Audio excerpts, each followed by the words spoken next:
성경 말씀 누가복음 5장 4절 말씀부터 7절 말씀까지 같이 봉독하도록 하십시다. 말씀을 마치시고 시몬에게 이르시되 깊은 데로 가서 그물을 내려 고기를 잡으라. 시몬이 대답하여 가로되 선생이여 우리들이 밤이 맞도록 수고를 하였으되 얻은 것이 없지만은 말씀에 의지하여 내가 그물을 내리리이다 하고 그리한즉 고기를 애운 것이 심히 많아 그물이 찢어지는지라. 이에 다른 배에 있는 동무들을 손짓하여 와서 도와달라 하니 저희가 와서 두 배의 채움에 잠기게 되었더라. 아멘.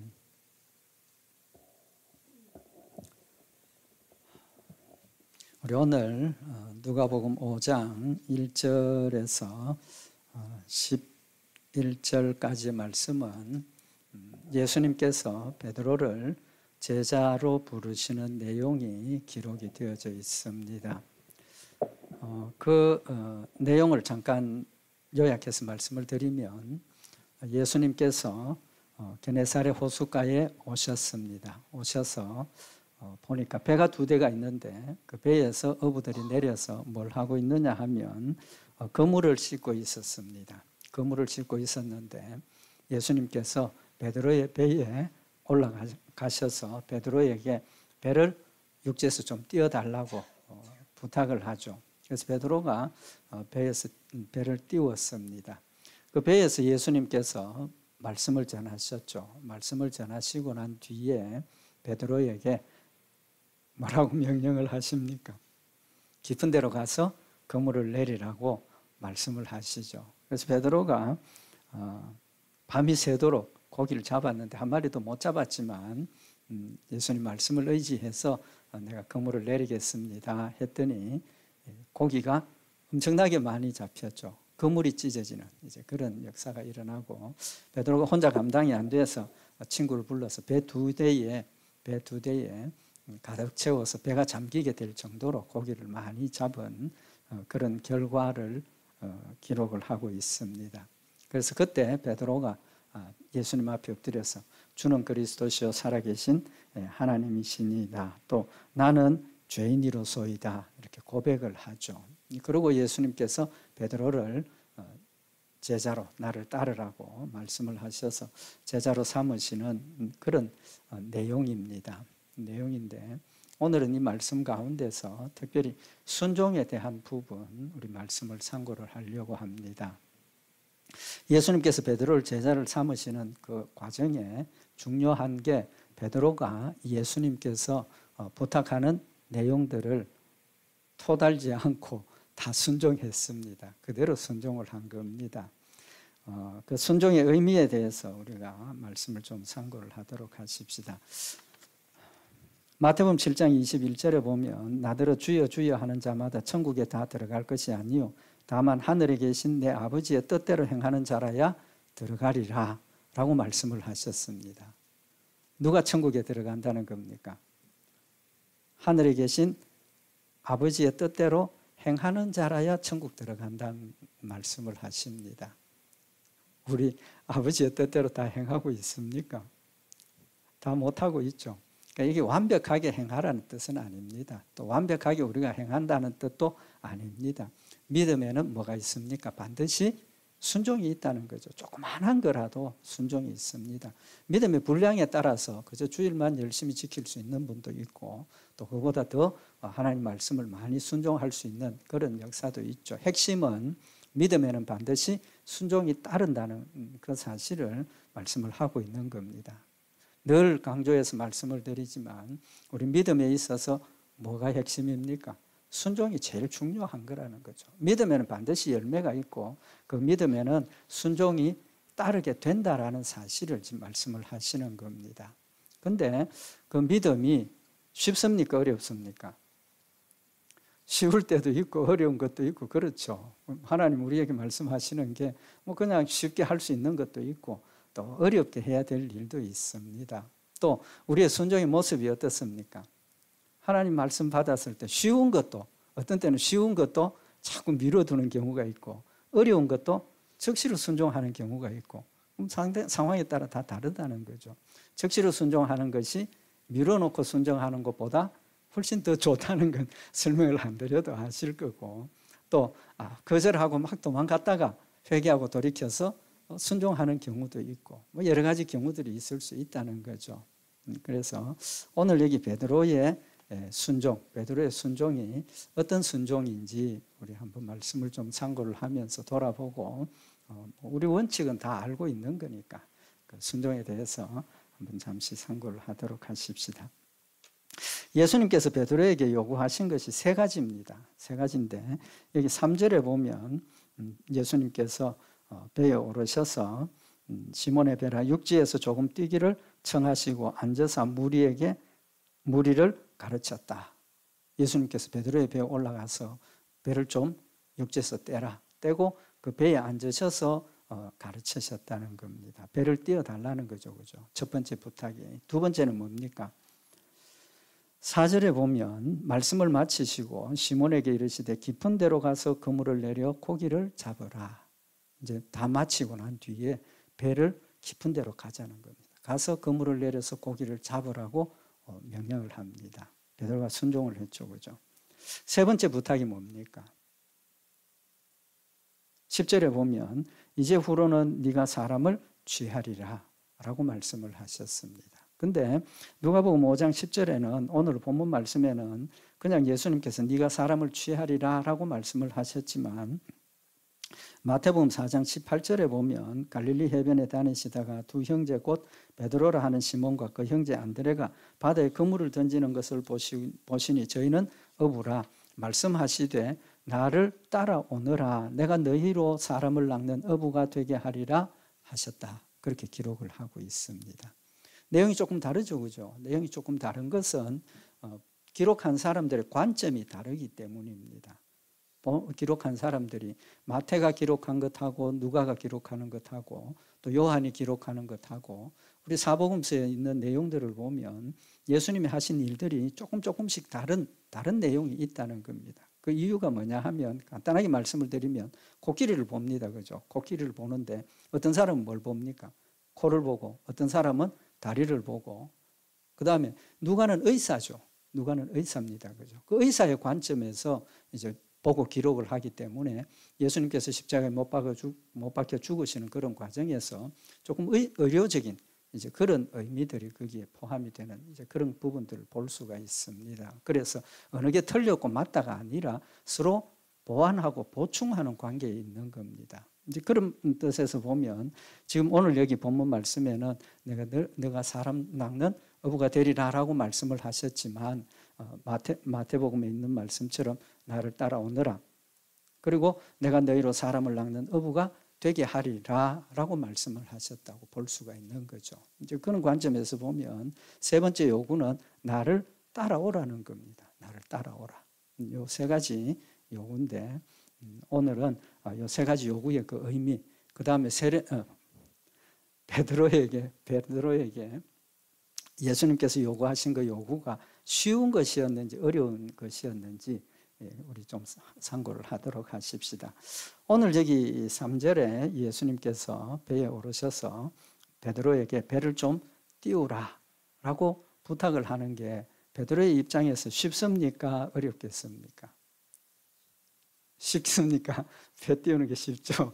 배 띄우는 거 별일 아닙니다. 그죠? 근데 우리가 뭘 봐야 되느냐 하면 베드로가 가지고 있는 지금 상황, 베드로가 처해 있는 조건이 지금 어떤 조건이냐는 겁니다. 여기 2절에 보면 호숫가에 두 배가 있는 것을 보시니 어부들은 배에서 나와서 그물을 씻는지라. 지금 베드로가 지금 뭐 하는 시간입니까? 뭐 하고 있습니까?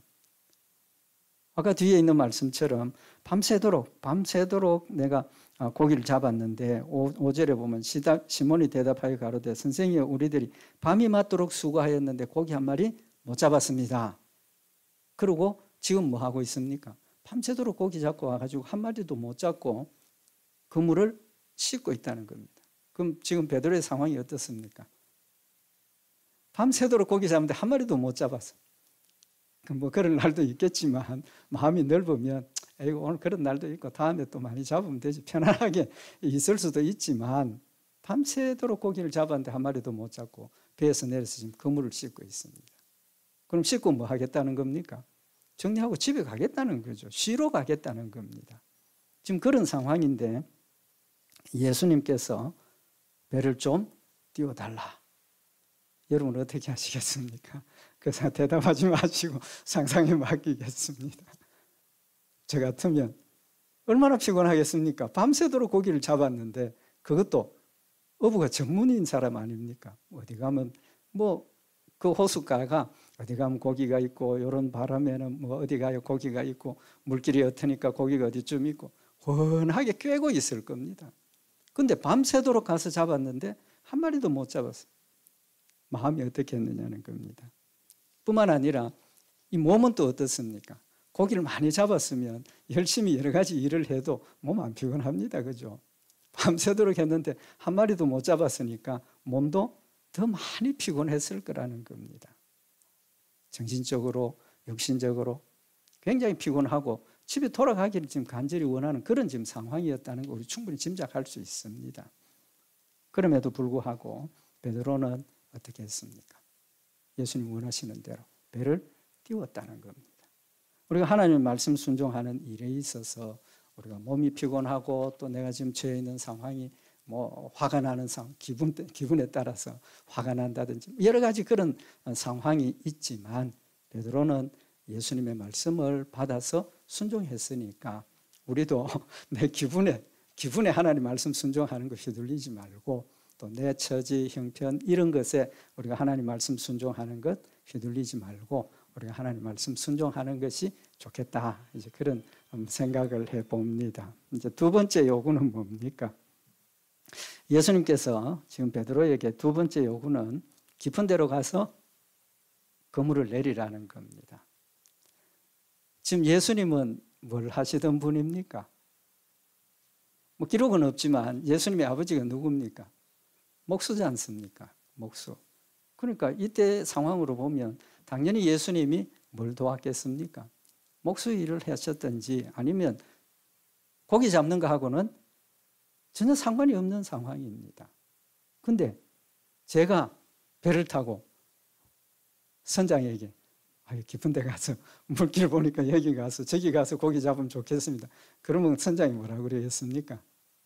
당장 배 내리라고 배 내리라고 그러지 않겠습니까? 예수님 전혀 전문가 아닙니다. 베드로는 전문가입니다. 밤새도록 고기를 잡았습니다. 못 잡았습니다. 그게 뭡니까? 못 잡았다는 게 뭡니까? 현실이지 않습니까? 눈앞에 보이는 현실입니다. 아무리 능력이 있고 아무리 노력을 해도 오늘은 안 되는 날이라 현실입니다. 그럼에도 불구하고 베드로가 예수님 말씀에 밤새도록 고기를 잡았고 못 잡았지만 말씀에 의지해서 그물을 내리겠습니다. 라고 순종을 하는 겁니다. 만약에 베드로가 자존심 강한 사람이었으면 어떻겠습니까? 아니 예수님, 내가 예수님 부탁드려서 내가 뭐 배 사용하도록 했지만 예수님 이건 좀 너무한 거 아닙니까? 제가 전문가입니다. 얼마든지 그렇게 이야기할 수 있는 현실입니다. 그럼에도 불구하고 베드로는 주의 말씀에 의지해서 내가 하겠습니다라고 순종을 하고 있는 겁니다. 우리도 하나님 말씀이 우리의 경험에 맞는 경우도 있고 또 우리의 지식에 맞는 경우도 있지만 하나님 말씀을 우리가 살펴보면 정말 현실과 동떨어진 명령을 하는 것이 너무 많지 않습니까? 어떤 게 있습니까?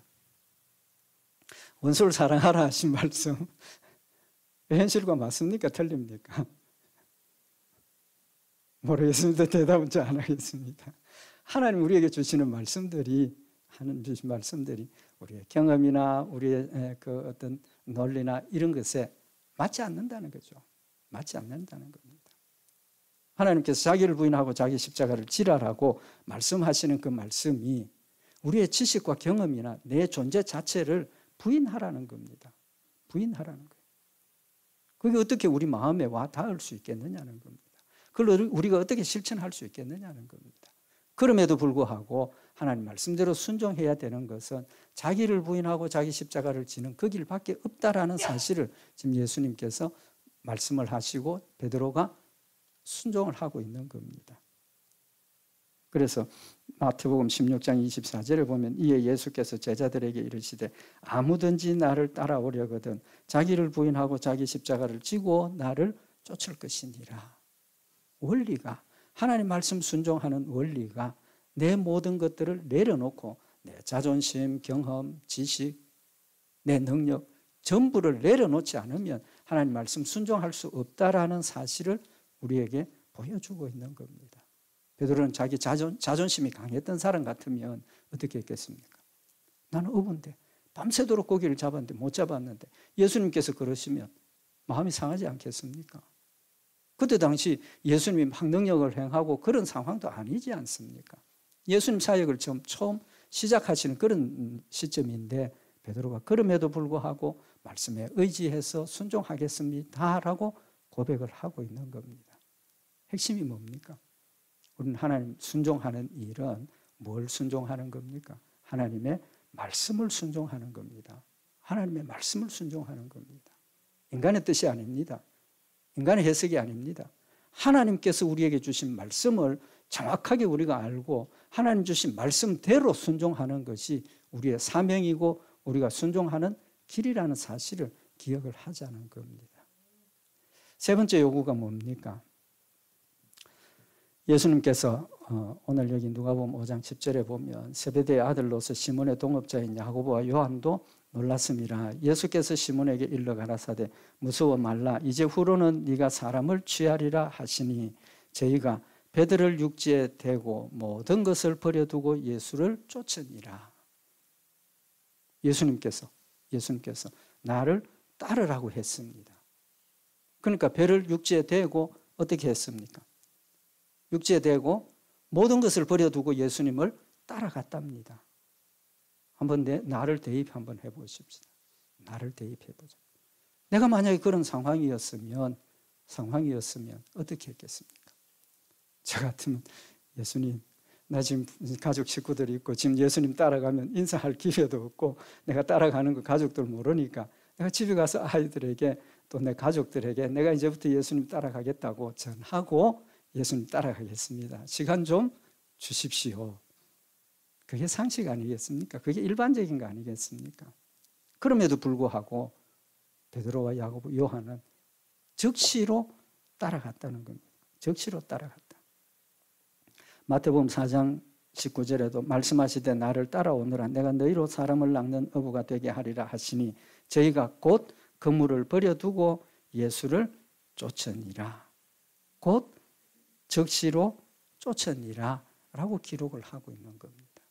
앞에 두 가지 예수님의 요구도 순종하기 어려운 요구였지만 지금 일 버려두고 쫓아가는, 적시로 쫓아가는 이 일은 정말 우리 할 수 없는 일입니다. 할 수 없는 일.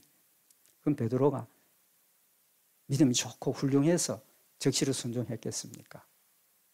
저는 아니라고 생각을 합니다. 아니라고 생각합니다. 그럼 어떻게 해서 베드로가, 야고보, 요한이 예수님께서 그 말씀하실 때 적시로 내려놓고 쫓아갈 수 있었겠습니까? 그들의 마음속에 성령님께서 역사하셔서 예수를 믿는 믿음을 주셨고 모든 것을 버리고 쫓아갈 수 있는 힘과 믿음을 주셨기 때문입니다. 주셨기 때문이라. 왜 그렇습니까?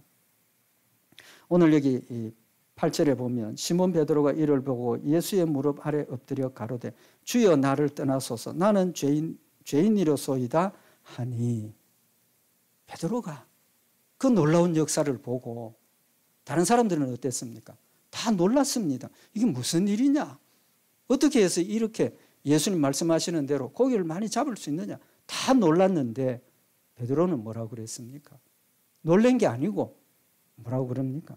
예수님 앞에 엎드려서 주여 나를 떠나소서 나는 죄인이로소이다라고 고백을 하고 있습니다. 그게 뭡니까? 성령이 그의 마음속에 역사하셔서 이 역사를 보고 예수님의 메시아임을 믿게 하시고 본인이 죄인임을 알게 하셔서 예수님 앞에 엎드려서 나는 죄인입니다라고 믿음을 지금 고백하고 있는 겁니다. 믿음을 고백하고 있는 겁니다. 그렇기 때문에 그들이 지금 예수님을 적시로 따를 수 있었던 것은 자기의 노력이 아닙니다. 자기의 능력이 아닙니다.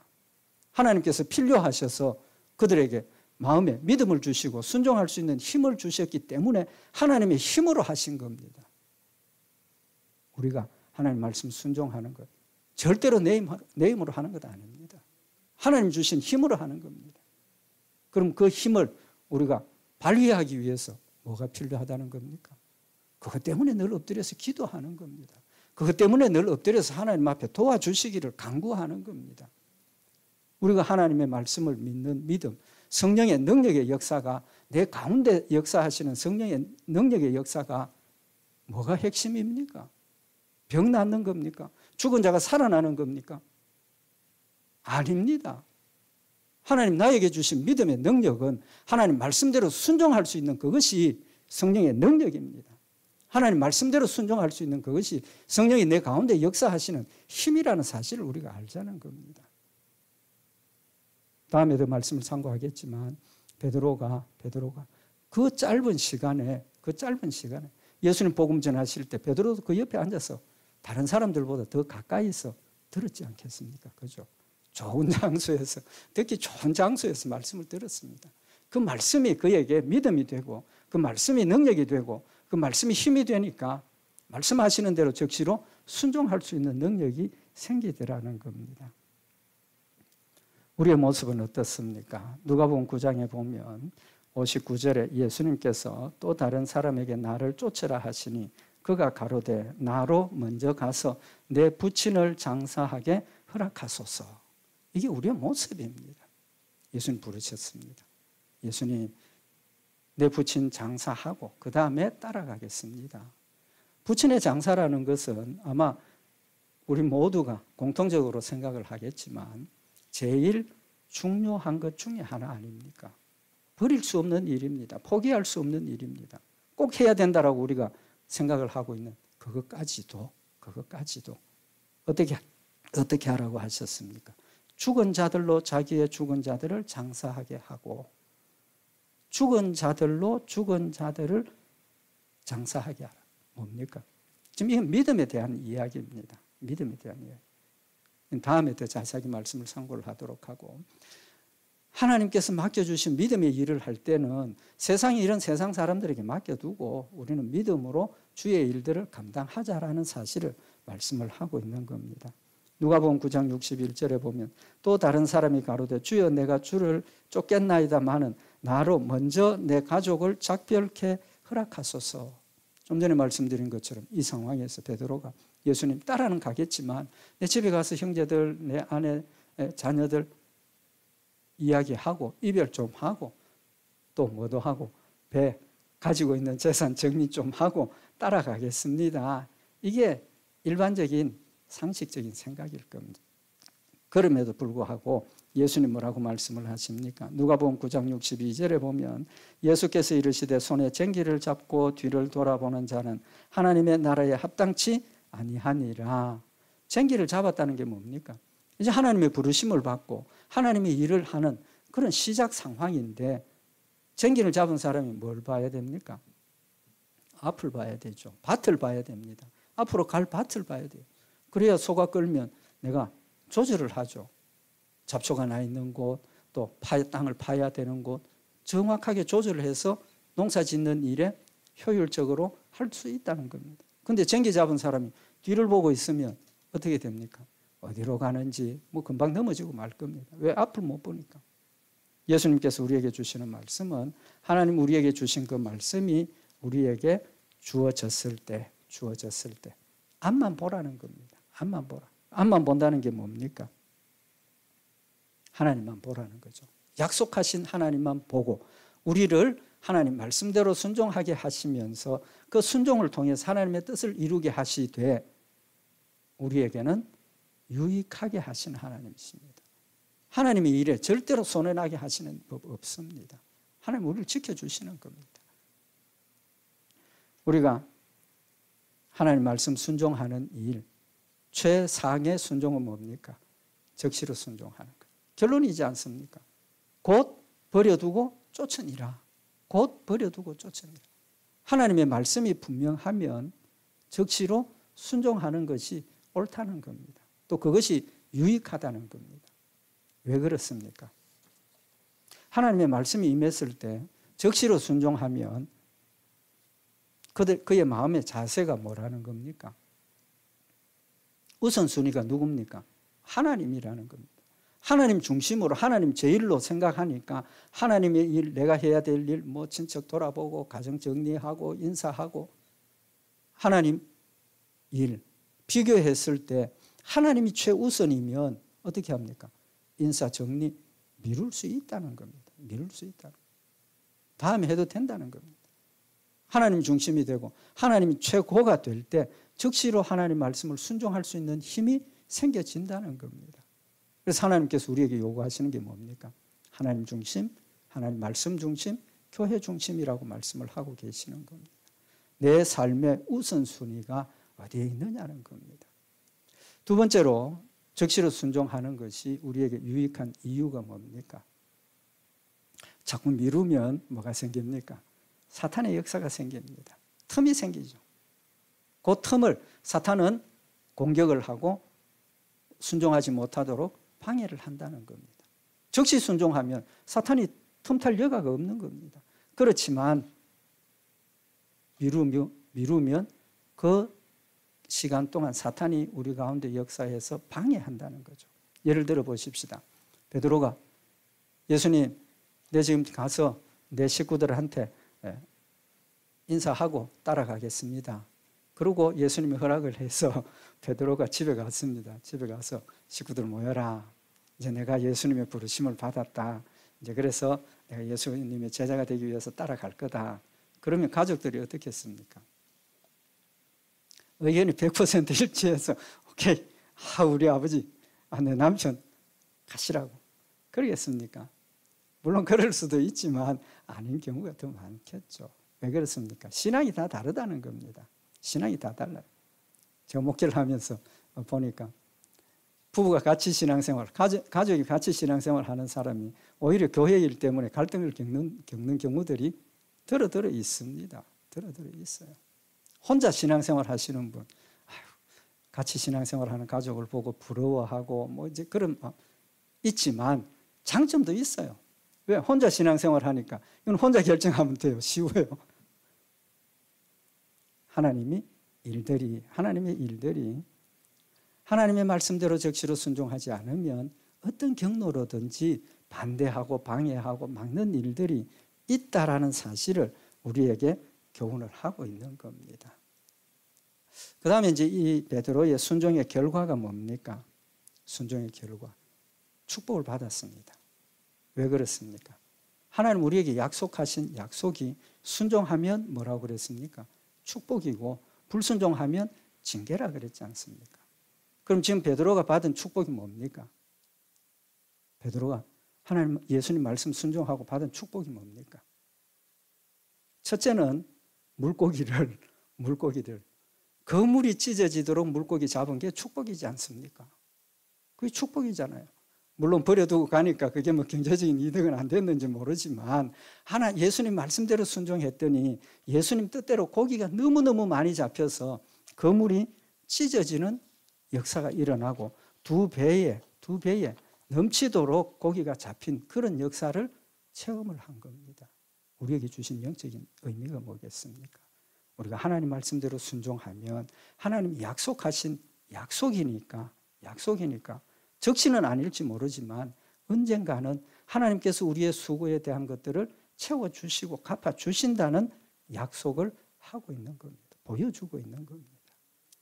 하나님 우리에게 주시는 약속, 이 땅에서의 약속을 예수님께서 뭐라고 그랬습니까? 너희가 버리고 나를 따랐으니까 땅에서 여러 배를 받고 하늘에서 축복도 받는다라고 말씀을 하고 계시지 않습니까? 마태복음 19장 29절에 보면 또 내 이름을 위하여 집이나 형제나 자매나 부모나 자식이나 전토를 벌인 자마다 여러 배를 받고 이 땅에서 하나님 말씀대로 순종한 것은 이 땅에서도 하나님께서 반드시 채워주십니다. 갚아주십니다. 그렇지만 무엇과 함께? 고난과 함께 주신다고 하셨지 않습니까? 왜 그렇습니까? 하나님 주신 축복을 받아 누리다 보면 마음이 물질에, 세상 연락에, 즐거움에, 쾌락에 빠져서 하나님을 잊어버리게 되니까 꼭 기도 제목 깨우쳐서 늘 깨어서 하나님 말씀대로 순종하고 하나님 따라갈 수 있는 기도의 제목을 다 주신다는 겁니다. 그러니까 우리 생활이 걱정 근심 없는 분 아무도 없습니다. 절대로 없습니다. 하나도 없는 것 같아도 절대로 없습니다. 왜? 하나님 우리를 사랑하시기 때문에 하나님을 찾고 매달릴 수 있도록 하나님 우리에게 기도의 제목을 늘 주신다는 겁니다. 그것 때문에 원망하고 불평하고 낙심하지 말자는 겁니다. 두 번째로 이 베드로의 순종에 무슨 축복을 받았습니까? 영적인 축복을 받았지 않습니까? 제일 중요한 겁니다. 영적인 축복을 받았지 않습니까? 예수님의 제자가 되었고 그가 모든 것을 버리고 예수님을 쫓았습니다. 마태복음 19장 27절에 보면 베드로가 예수님께 묻습니다. 이에 베드로가 대답하여 가로되 보소서 우리가 모든 것을 버리고 주를 쫓아싸우니 그런즉 우리가 무엇을 얻으리까? 예수님께 물었습니다. 예수님, 우리가 다 버리고 이때까지 예수님을 따르고 이곳까지 왔지 않습니까? 그럼 우리가 받을 게 뭡니까? 예수님께 물었습니다. 예수님의 대답이 뭡니까?